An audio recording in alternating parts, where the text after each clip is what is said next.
Welcome back my people to ranking every fight in Invincible. Today is part 2 and I forgot to add the tier list in last week's video, so here's how it's looking so far. But we're just going to continue from where we left off last time because there's loads more fights to cover in this show. So no need for a long intro, let's get into it. Alright, the first fight I want to talk about in this video is Battle Beast versus the Guardians. And rewatching this fight right here was absolute cinema. So what had happened here was Mark had been convinced by Titan to help him take down his boss Machine Head. So him and Titan invaded Machine Head's headquarters when they thought he was going to be all alone. But of course Machine Head already knew what they were trying to plan because of the advanced chip in his head. So Machine Head gets Isotope to teleport in his bodyguards. And for some reason, somehow, this man has Battle Beast on standby. It's literally a bunch of bum villains and then Battle Beast. And I remember when I first watched this scene thinking that Battle Beast was just another bum villain. But looking back, it's so crazy to have the main cast fight one of the strongest characters in the entire Invincible universe. But anyways, they start fighting and Battle Beast is putting in that work on Titan. Titan just does not stand a chance.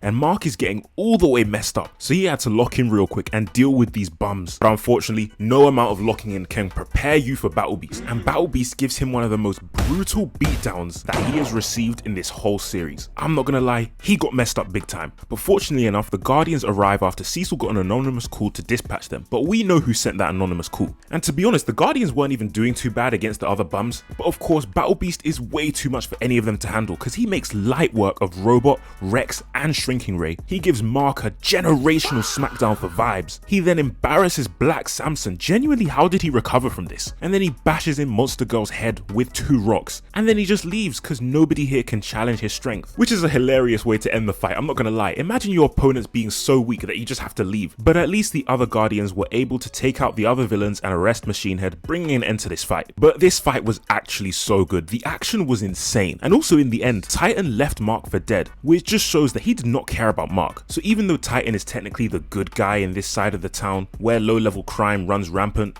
he is still a criminal himself. But of course, this fight is goated, Machine Head is the GOAT, Battle Beast is the GOAT, and this fight is S tier. But let's move over to season 2 and talk about Mark versus Angstrom. So what happened here was Mark got a phone call from Debbie telling him to come home, but when he gets home, he finds Angstrom holding her and Oliver hostage. And at this time, Mark had no idea who was holding his family hostage. So to go back in the story and explain what's going on here, in episode 1 of this season, Mark was sent on a mission by Cecil to destroy the machine that Angstrom and the Maulers were working on. And at the time, it was somewhat of a routine stop that went a little wrong, and Mark just didn't think about this fight ever again because he assumed that the Maulers and Angstrom died in the explosion. But in reality, they survived, and Angstrom went insane after this, wanting to get revenge on Mark. So that's what leads us to this hostage situation in the finale of season 2. And in this fight, Angstrom is messing with Mark, sending him through multiple portals to weaken him while he borderline tortures his family. And I actually like the direction this fight took in its build-up, because no villain up until this point has been able to break Mark mentally by taking his family hostage, because before everyone else just targeted Mark himself. So specifically going after the ones that Mark loves makes it that much more intense. So when they actually get to fighting, Mark isn't only broken mentally, but he's also weakened physically. And Angstrom initially overpowers Mark, but when Angstrom threatens to kill his family, that's when Mark snaps. And he beats Angstrom within an inch of his life. But overall, I just think this fight was decent. I do like how it was the first one that really pushed Mark over the edge, but as a finale to the season, it wasn't really that good. Because when you think about it, Angstrom had just been a background villain up until this point. So for him to then all of a sudden come to the spotlight is just a bit random. Like imagine if Powerplex, who was also a background villain, was the season finale for season 3. It just wouldn't be that good. So overall, I think this fight is just okay, and I'm willing to put it in just B tier. Alright, let's move over to season 3 and talk about Alan, Omni-Man and Battle Beast versus the Viltrumite Executioners. So what happened here was, in late season 2, Alan came across Anissa after his conversation with Mark and faked getting knocked out by her so that he could get captured and taken to the same Viltrumite prison that Omni-Man was staying at. And his plan worked. He ended up in the cell next to Omni-Man and he was able to talk to him. So Alan was trying to convince Omni-Man to break out of prison and join the coalition,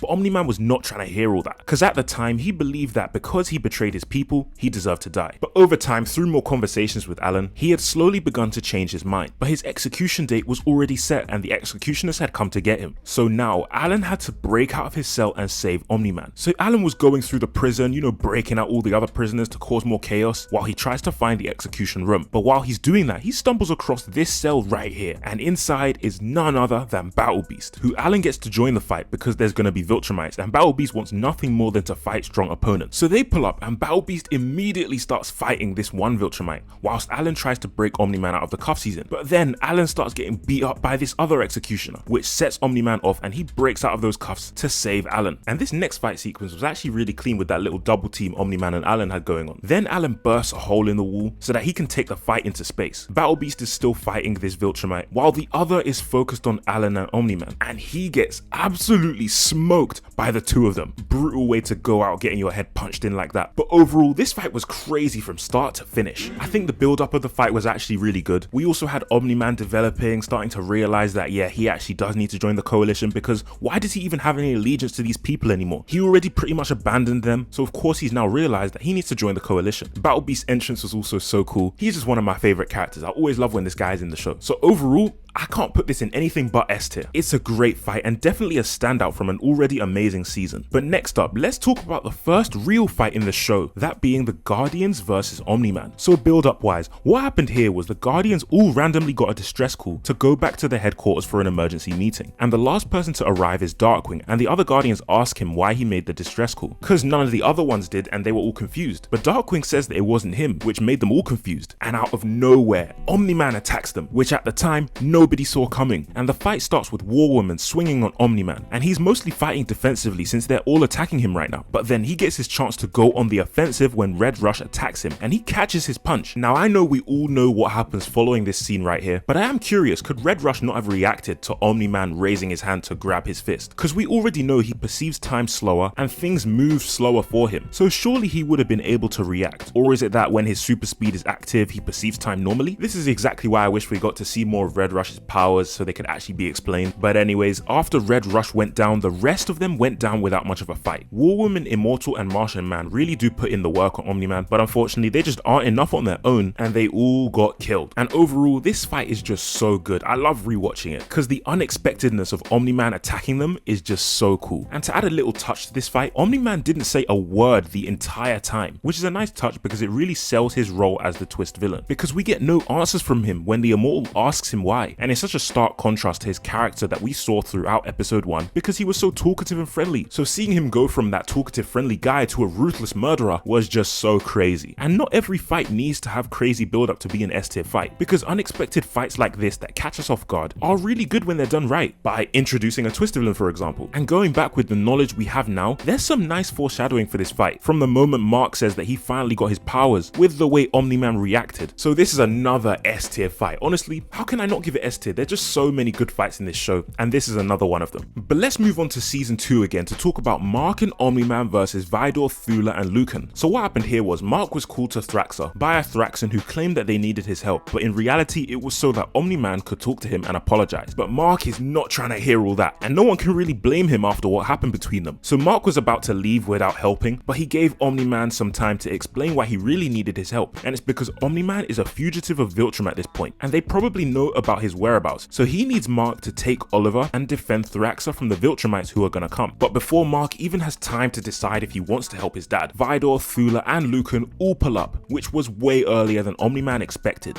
So now they're forced to fight. So Mark takes Andressa and Oliver to safety when he gets jumped by Lucan, and they didn't have much of a fight, it's a straight up domination. But then Omni-Man is there to back up Mark, so he's able to beat Lucan with not much difficulty. In the meantime, Vidor and Thula are destroying the planet, so Mark and Omni-Man go out to stop them. Omni-Man takes on Vidor and they're having a pretty good fight. It's actually like a real back and forth between the two of them. But Mark on the other hand is getting smacked up by Thula. So mid-fight, Omni-Man gives Mark a pep talk, which somehow helps him lock into the fight properly, and he's able to actually take on Thula. Then Omni-Man is able to beat Vidor and save Mark from Thula, which nearly brought an end to the fight until Lucan resurrects from the dead and stops Omni-Man, leaving this fight at a draw. And to be honest, I don't really know how to feel about this one, because build-up wise, it wasn't really that good, because the Viltrumite soldiers sort of just show up out of the blue, which isn't necessarily bad, because there's other times where villains show up unexpectedly. But this one in particular really didn't hit hard because it wasn't foreshadowed, it just happens. But from an actual narrative standpoint, this fight is actually pretty good, because it was the plot device that reconciled Mark and Omni-Man's relationship. Otherwise, they would have never reconciled and Mark would have just left. And it also helped Omni-Man realize that life is precious and he actually needs to care about these people on Thraxa, because this was the episode that he really broke down. So even though action-wise wise, it wasn't the best, with major animation issues making the fight look like a slideshow. It was okay overall,